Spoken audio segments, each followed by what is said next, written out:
The views and opinions expressed during Love and Life with Lana and Dave are those only of the speakers and guests and do not necessarily reflect the official policy or the position of our podcast hosts or affiliates.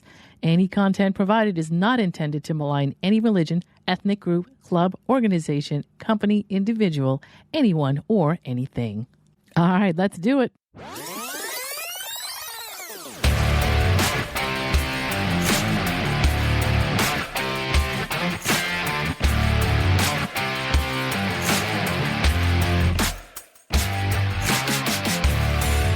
You're listening to Love and Life with Lana and Dave, the podcast where logic is power and you take control. Thank you for tuning in and making the choice to listen in and get ideas for your own love and life. Now, here are your hosts, Lana Williams and David Vaccaro. Happy September. Can't believe we're already in this month. So starting off September, we're going to do a little series called The Past and how we look back on things. So it's called The Logic of How We Reminisce, but I'm going to shorten it for the title, and it's going to be called either Reminiscing with Logic or Logical Reminiscing. I believe it's going to be Reminiscing with Logic.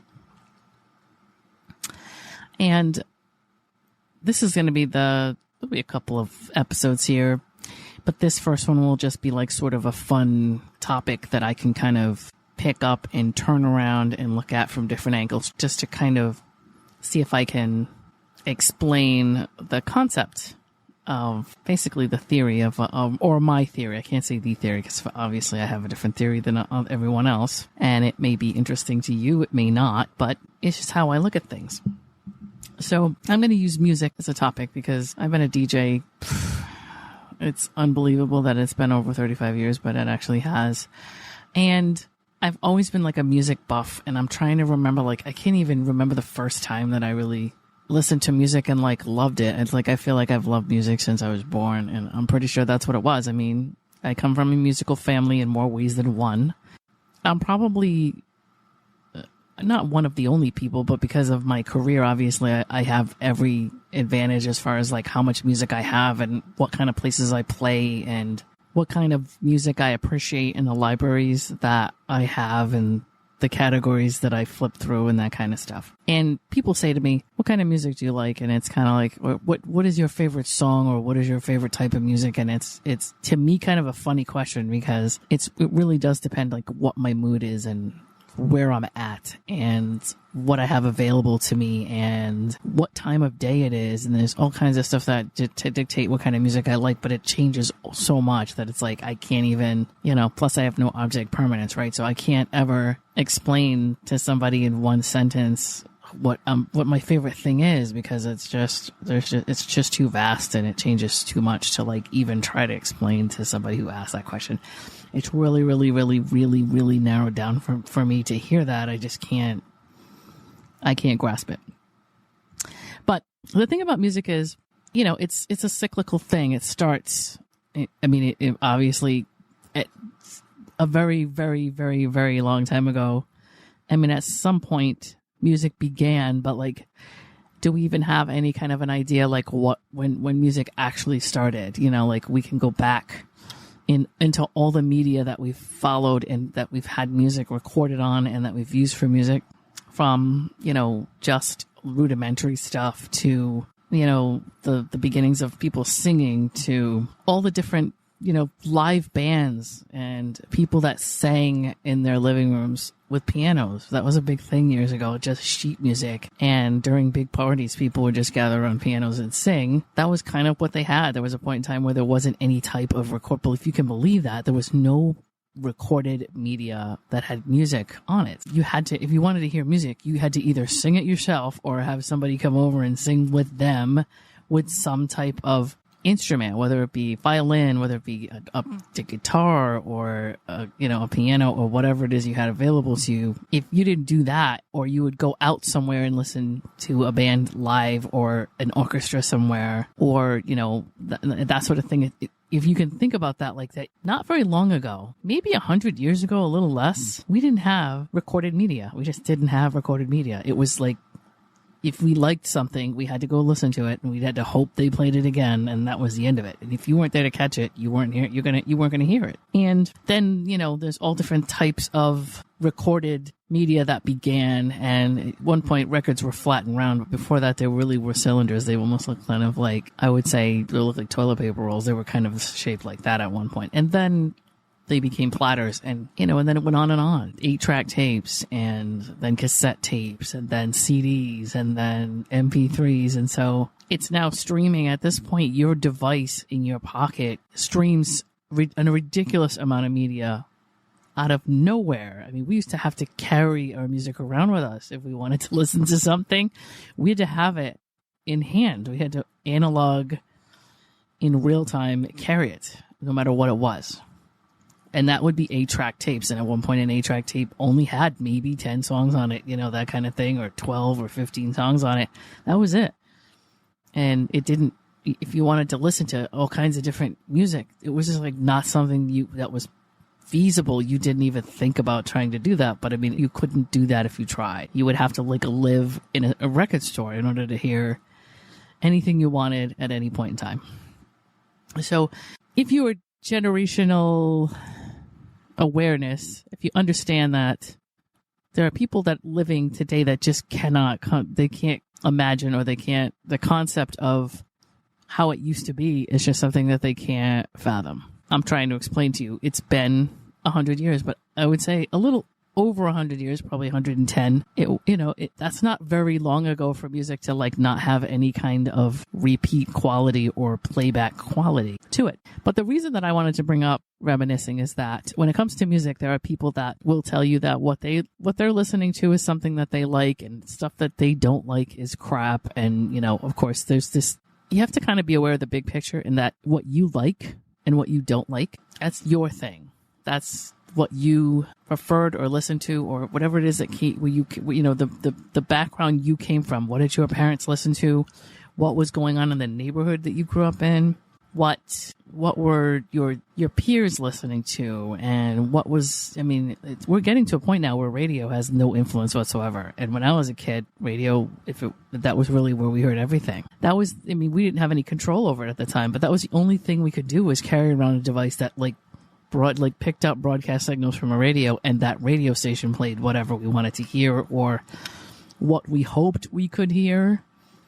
But my point is, there's so many things that you maybe don't realize as somebody who's listening to music, and you're sitting in your era, your time, in the US, in the world at this point in time, in 2023, what you love and what you think is no good or is outdated. Or if you're a younger person who really loves what's going on right now, there's a couple generations over you, and I think it's 2 generations. I believe this is something that I sit around and analyze. I'm sure not many people do this. I'm sure somebody somewhere is doing this for statistics somewhere, but I believe it's 2 generations up. Which, let me go back to my childhood, and actually let me go back to my mother's childhood. I'm going to use my parents and my family and all that, because that's what I know, and it's easier for me to kind of use them to explain certain situations. My mother was born in 1945, so technically she really wasn't World War II. I would say that, so she wasn't really a hippie. That was kind of after her generation, but she really wasn't silent generation either, because she was a lot older than that. So she kind of fell in between the two. But I would say that she came out about in the age of, or she graduated high school, was a teenager, and growing up in the age of Motown. That was kind of her thing. It was the 60s, the early to mid 60s is when she was in her late teens, or, at least becoming legal at 18, that kind of thing, graduating high school, that kind of thing. And Motown was like a big deal. Now I got to put this into perspective. Is it being subjective? To me, Motown was, and my age and my generation and my family, my peers and my friends, we thought Motown was just washed up. We thought it was old. We thought it was boring, that kind of thing. Now, there's a piece of me that was a very musician-oriented person. So therefore, because I worked with a lot of music, even at a young age, I started at somewhere around 16, 17, where I started really getting into music. I still had I still had an affection for music of all kinds. So I did like certain things from the 60s and even the 50s. But my friends, and when I was out with my friends, that kind of stuff for us in that particular type of context, we were just like, no, no, no, no. And then the stuff we grew up to, my mom and her friends and my friends' parents thought that we were listening to the just complete crap. They didn't like it. Now, don't get me wrong. Somewhere in the 70s, there was a bridged gap between us and our parents with the 70s, and our parents loved a lot of 70s music. And so I'd say right up until probably the late 70s, a little over the line into the 80s, we kind of agreed on a lot of stuff with our parents. But then there was a point in time where once the 80s came and things changed and things like hip hop came along. And at that time, it wasn't really hip hop. It wasn't even rap. I don't want to know what we would call it, but none of those descriptors were around back then. So even stuff like the Sugar Hill Gang and Grandmaster Flash and all those early artists, I'm trying to think of like the early, there was a lot of rap that I loved, but there was that really early stuff that like Sequence and, a lot of the Sugar Hill label and stuff like Grandmaster Flash. Actually, the Sugar Hill label really was where a lot of that stuff came off of in the beginning. There was some white label stuff, but for the most part, that was kind of the first label I can think of that we listened to that had a few artists, and then, we went into Tommy Boy Records and things like that. But our parents was like, what is this? Like, as soon as people started rapping, our parents thought we were insane listening to that. They were like, these people aren't even singing. They're just talking. What is this? So we can look at it like, well, this is it. This is what's happening, and this is the new thing, and this is what we like. And, then all that electronic funk started happening, and a lot of that sampling started going on. And when we were young, sampling wasn't. There's a point in time where sampling became copywritten. And so if you wanted to sample a song, you had to pay the artist that originally made that song in order to sample it for your song. But there was a point in time where there wasn't any of that going on until the record labels kind of caught on to that and the artists kind of caught on to that. Hey, listen, you're stealing from us, and there's a certain amount of kickback we want for you taking something from us and using it for your song. But for a couple of years there were things that could be sampled immediately because there was no protection over that music. And that's why, like, in the very, very beginning of rap and hip hop, you would hear songs that were almost on the charts at the same time that somebody that was a rap group would take that song and they would throw it underneath what they were doing, and you'd hear it. So it was almost like if you listen to Good Times, and I'm going to use Good Times and I'm going to use Rapper's Delight because technically that was the song that Rapper's Delight used. That was the song they sampled. And it was really basically the breakdown of that song. But because of the fact that Good Times and Chic and all of that was not really protected from their stuff being used out in the clubs and on the streets where DJs used samples, that was something that was okay. So when that record came out, nobody thought anything of it. But when you sample a song, it's actually, I think it's common sense, but a lot of people, I guess, don't really think about it. Sampling a song's already embedded in people's heads. And I guess it doesn't really matter now that a song is 20 years old, but right now, if you'll notice, that like right now it's 2023 and 2003 was 20 years ago. And so 2003, if you're listening to the radio right now, is what most artists are sampling in their music because they have now the legal right to do that. So you're hearing stuff now being mixed from 2003 because it has been 20 years. But for the most part, anyway, the stuff that they're sampling is copywritten up until a certain time. It doesn't always have to be 20 years, but that's like the standard, I think. Anyway, what our parents thought we were listening to was absolute garbage, especially after the 80s. Somewhere around 81, 82, they were just like, and then like Madonna came around, and I would say maybe there were a couple artists like Prince, although Prince was iffy. Sometimes Prince put stuff out that was risque, and our parents were just like, no. Same thing with Donna Summer. There was stuff that she put out that was okay, but then there was other stuff she put out that was risque, and our parents didn't think we should listen to it. Now, we were young, so that makes sense. And, of course, we thought we were old, or not old, but we wanted to be grown. So we were upset all the time that our parents were trying to keep us young and not letting us listen to anything. And then we can get into stuff like, there's so many different things that we were trying to get into as kids and listen to and stuff like that our parents kind of restricted us from. But it's a cyclical thing that goes on, meaning it goes around in a circle and it continues, that as we got older, and again, I didn't have children, but of course I have friends that have children, 2 generations down, we were okay with the next generation's music for the most part, which was in the 2000s. I mean, I would say for us, our generation, the very next generation for us would have been millennial, because we were Gen X. And so stuff like Britney Spears and stuff like the Backstreet Boys, I mean, we liked it. We didn't think it was absolute garbage. We weren't happy about it, but we didn't hate it so much. We kind of could still get into it. But the second generation that came along, which was Gen Z, a lot of that stuff, we're just completely we don't even know what's going on with that. We're just who would listen to this? What is going on here? So I just believe that it's a 2-generation gap, that the music that the person 2 generations from now is going to hear is just going to be stuff that they reject. Starting from the beginning,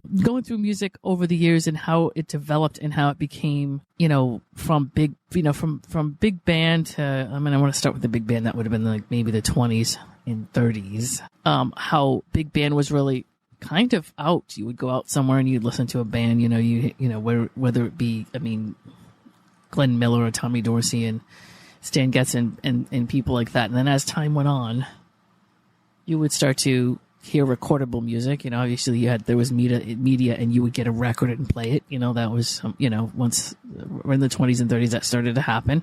But as time went on, music changed, and it changes with the times. So basically, generations will go on.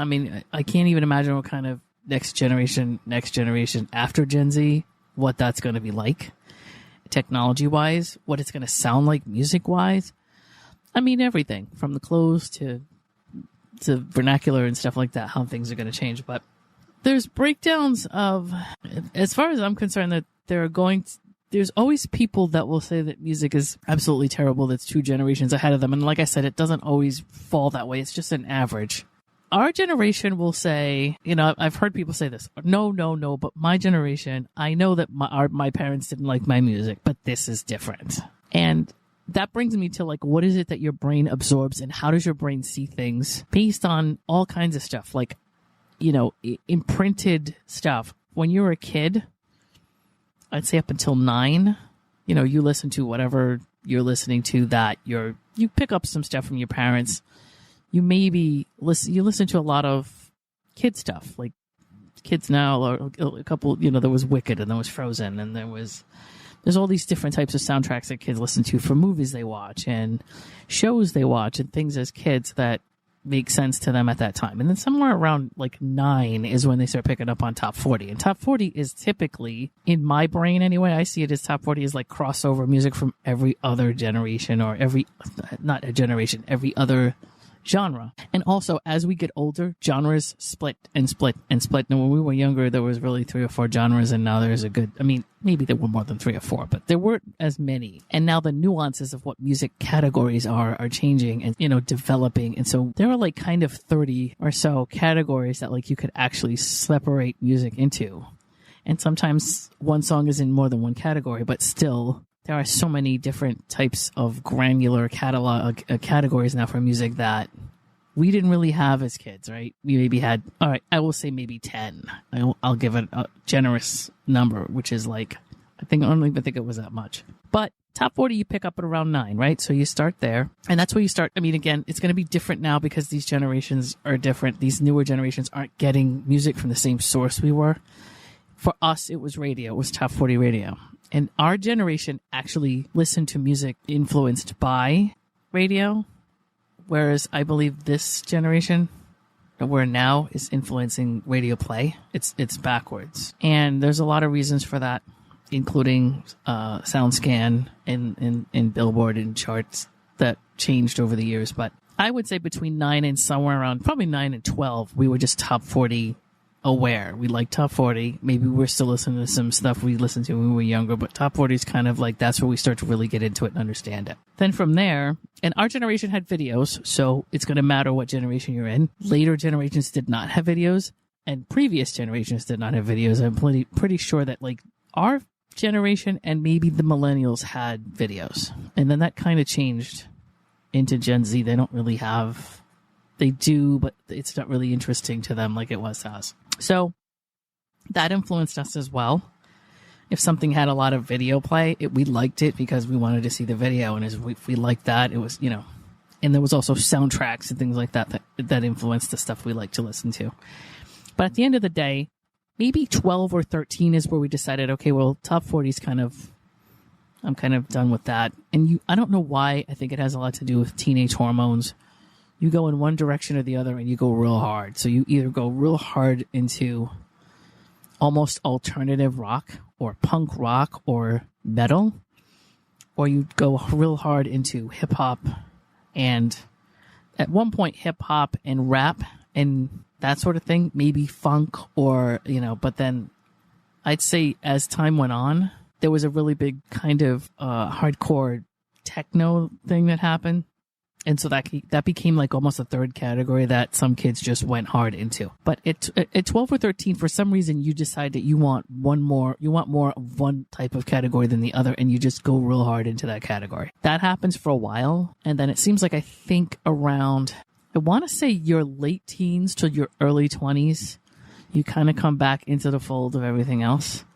But by that time, that's where you decide that what you like to listen to as a person. That's where you decide, or for whatever reason, your brain cements. And this has a lot to do with your brain's development and function, because somewhere around 23, 24, 25 is when your frontal lobe is finished developing and your brain is pretty much formed. So I think that has a lot to do with it. Somewhere around 24, 25, we lose interest. We still like things, but we're very biased as to what we like to listen to by the time we're 24, 25. We're not interested really in a whole lot of, I would say, abstract new things. We will listen to stuff that sounds like stuff that we like. So we're open to new music, but it's a lot more biased than when we're younger, because we have now a developed sense of taste that we have decided, and again, it's usually leaning one way or the other. So for me, it was, don't get me wrong. I'm trying to think about this. I'm probably an anomaly as usual. And I can't say that I followed this type of thing because of being a DJ. I had much more exposure to much more stuff. So I had way more media and way more recorded stuff and way more CDs and all the kind of stuff that I had.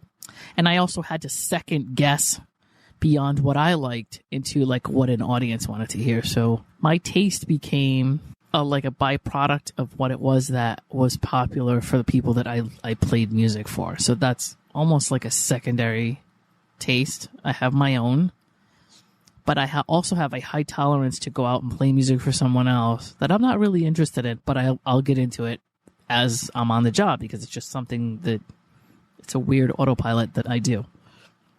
So if you see me in my element, it's usually I'm playing stuff that I like, and I like stuff all over the place. So I don't know that I could walk into a place and play everything I like and have anybody know what the hell I'm doing. I mean, I don't know that I could keep a captive audience with my kind of taste and the stuff that I would put together. It would probably be all over the place. But where I'm at, there's always something, a core in every single category for me that I love. So no matter what kind of music I'm playing or I'm listening to or I'm in the company of, there's always a core bunch of artists in that category that I love and I really enjoy.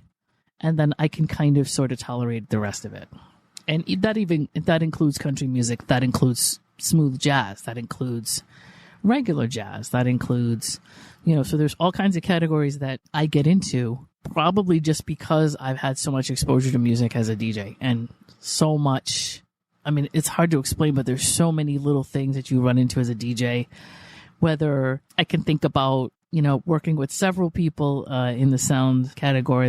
There are several sound guys I worked with and several artists that I've worked with that have come through, and then people that have opened for those artists, and DJs that were in concerts that were working opening sets. And you never know where you're going to hear a song and you've never heard it before and you had no idea about it, and somebody else plays it and you're like, what is this? That happens. That's been happening to me for years. So there's a lot of artists that I love to listen to because somebody else played them in an atmosphere that I was in for some other reason, and I picked up on it that way. I can say that there's a couple of smooth jazz artists that I picked up listening to because of some concert I was at or some backstage sound thing where somebody just was playing it to test the music or was playing it as an opening set or as a cocktail set for some kind of party or gala or something that I was at, because I've done all kinds of weird stuff. And I happen to be like, wow, I really love that. And I'll immediately go try to find out what it is. It's so much easier now that you have an app on your phone now where you can just kind of hit it and say, what is this? And your phone will tell you. But if before that, we had to go find the person playing the music and say, what is that, before I forget. So there's a couple of like artists that I still love from that kind of weird secondhand, somebody else playing something that like I just had no idea existed, but I happened to walk into a room and somebody had a CD playing of something that I thought was amazing. So anyway, I digress as usual.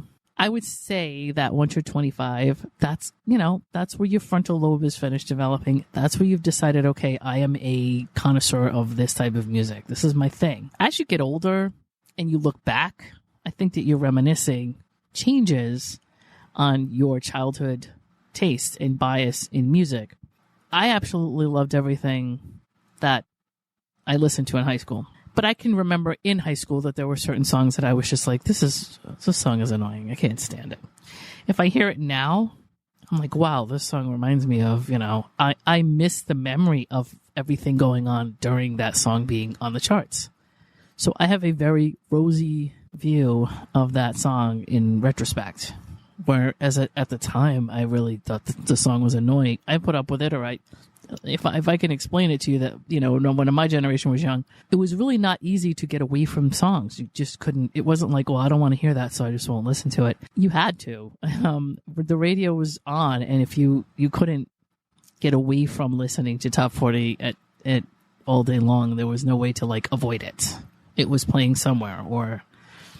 So at some point, even if you didn't like an artist, the artist got under your skin and you remembered a lot of the lyrics and you learned a lot of the songs because it was a running soundtrack that was in the atmosphere. Unless you were completely isolated, which in my generation, it wasn't easy to isolate yourself from radio play. It just wasn't possible.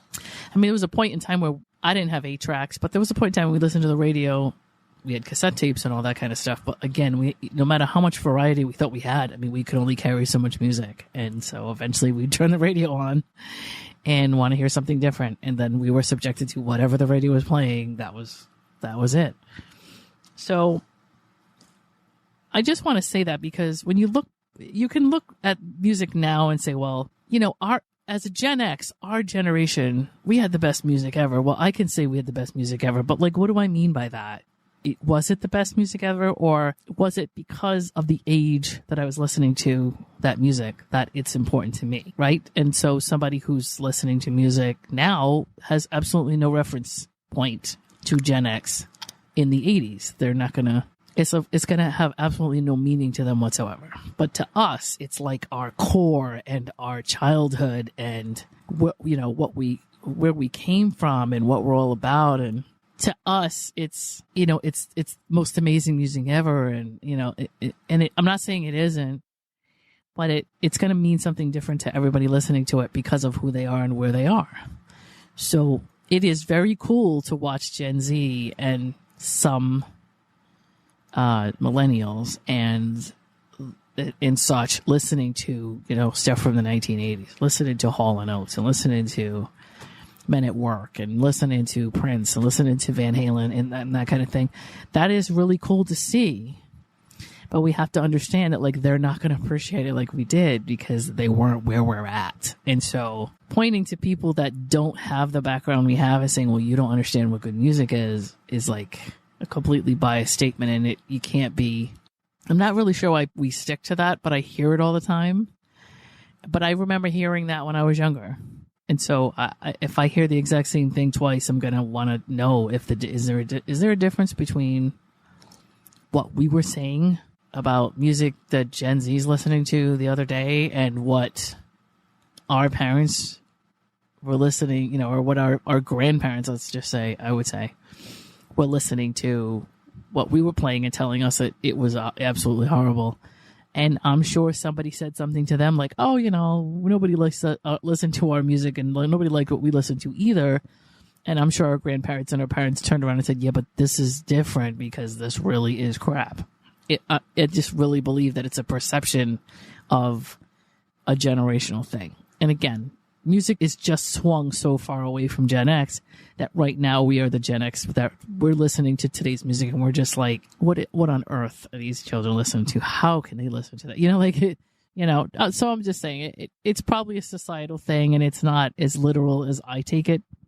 But when I try to say, oh, yeah, sure, but remember when we were young and, our parents, our older parents and grandparents thought we were listening to absolute garbage too. And no matter what we said to them, they didn't want to hear about it. Well, this is that. Now we're on the other side of that. This is us telling younger people that this is absolute garbage. So anyway, that's that. Well, there's a little bit more I wanted to bring up, but I do think that you're going to look fondly back on, if you look at your entire life, no matter who you are and no matter what what age you're at, right?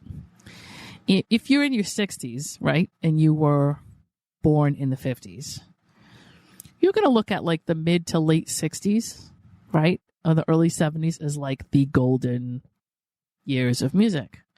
And so everything after that it's going to be okay. But to you, that's going to be really what really good music is, right? So that's Led Zeppelin or, Marvin Gaye or, there are things that in the late 60s, early 70s that to you are absolute masterpiece for music. And then the 80s came around and like stuff was okay, but it wasn't just nothing like that. So if you look at it like whatever you listen to, like I would just say your late teens and early 20s. You're going to remember that stuff fondly because of the age you're at, because of everything that was going on in your life, because of your hormones and your development process and your friends and your experiences and all the things that happened right around that time. That's the stuff that it's going to bring you back to. And so therefore it's going to be heavily meaningful to you. And not as meaningful as like, stuff that was on the radio that when you were 32 and you were working some job somewhere and trying to pay your mortgage and whatever it was you were doing wasn't as exciting because the world wasn't as open and, limitless to you at that point as it might have been when you were 17, So I would say, and it may or may not be of any interest, but I would say, think about that, like why there are certain things that you really love that you grew up listening to, and you have to think about like what age were you and what. I personally, if I hear certain songs, I can close my eyes and I can see the exact place I was when that song came out.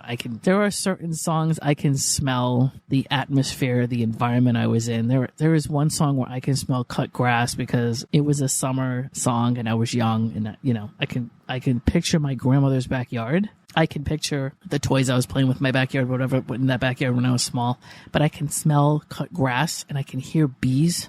I can like all of that is very, very like it's weird, but it's something that is so deep embedded in my brain that my brain like repeats the process that actually creates that atmosphere from the song.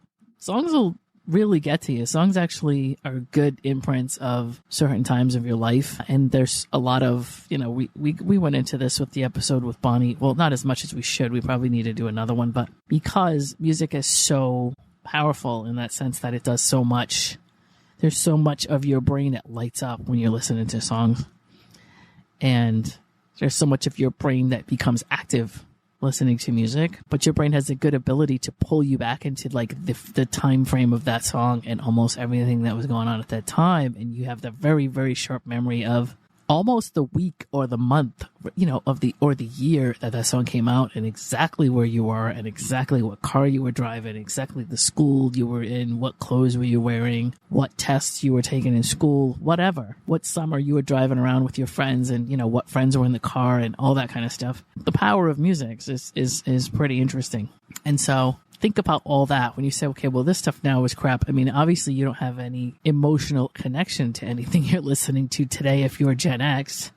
And even if you're a millennial, you're going to be not really connected, or it's not going to have any kind of meaning to you as much as something when you were in the 10th grade or the 9th grade or the 11th grade. And listening to stuff from that era would have made more sense to you, or it's more familiar, intimate, whatever you want to call it. it's more of an identity to you, I guess. So that's basically what I wanted to talk about. I think I went through everything I wanted to say. It'll be fun to, before I wrap this up, it'll be fun to sit and think about like how media is going to change in the future. Right now we're streaming music. We can't possibly imagine what would happen from here, but like when we were listening to 8-track tapes, we couldn't, if somebody showed us an MP3 player when we were playing 8-track tapes, we would just be like, what is this? We wouldn't have any idea what it is. We would think it would just be this contraption that we would have no idea how it worked or what we were looking at.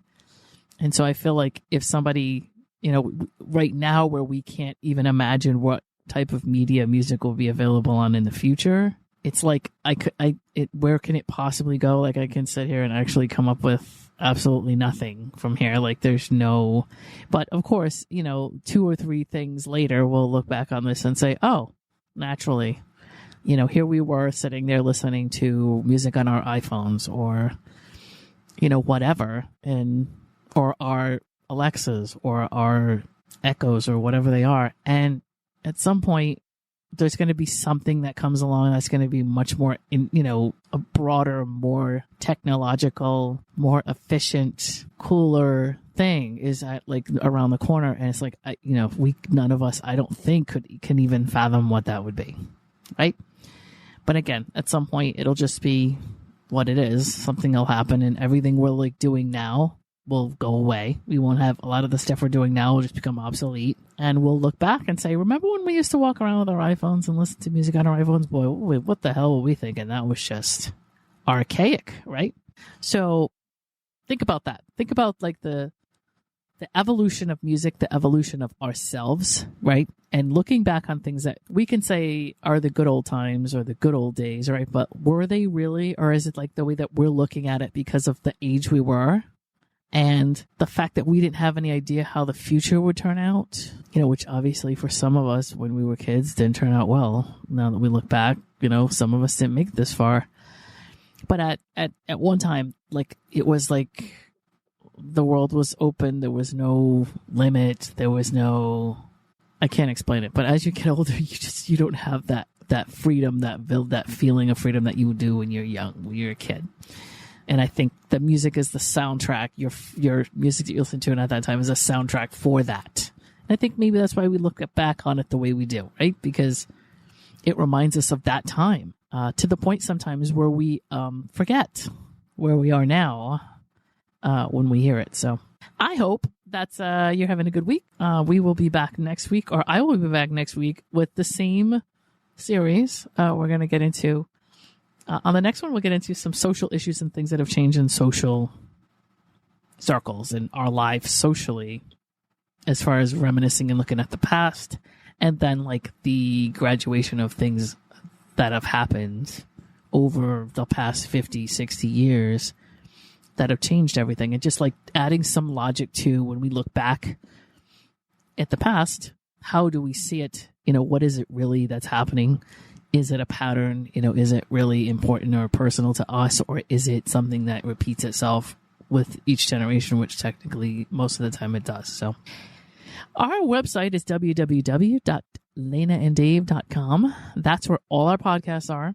That's where all our podcast platforms are. So at the top of that page, right, there's a bunch of icons across the top of that page, and whatever it is that you actually have as an app is there. So that would be Apple Podcast or Audible Podcast or Spotify or Podchaser or Stitcher is there. There are a couple of different ones that are there with that one too. And of course I can never remember them when I'm trying to, but they're listed all the way across the top. But on the top of our page, you click the plus sign and it'll give you a drop down of like just about, a ton of different podcast platforms. And most of the time, at least one of them will be on your phone. So you'll have, I believe it's Google Podcasts for an Android, and I believe it's Apple Podcasts for iPhone.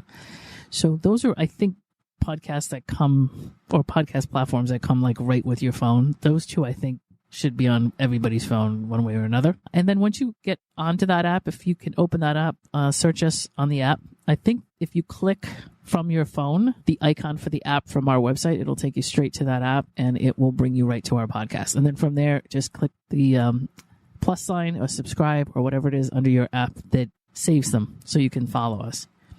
Download and subscribe is what we want. Download and subscribe or follow. Give us a 5-star review if you can. That'd be great. buymeacoffee.com/Lana and Dave to buy us coffee. And buying us coffee keeps us talking, keeps the podcast going. And that's just the way we like it. All right, y'all. Talk to you next week. Bye-bye. Hey, you just listened to Love and Life with Lana and Dave. Thanks for joining us, and we hope you enjoyed it. If you did, please share the podcast, leave us a comment or review, and don't forget to subscribe so you don't miss any new content. We'll see you soon.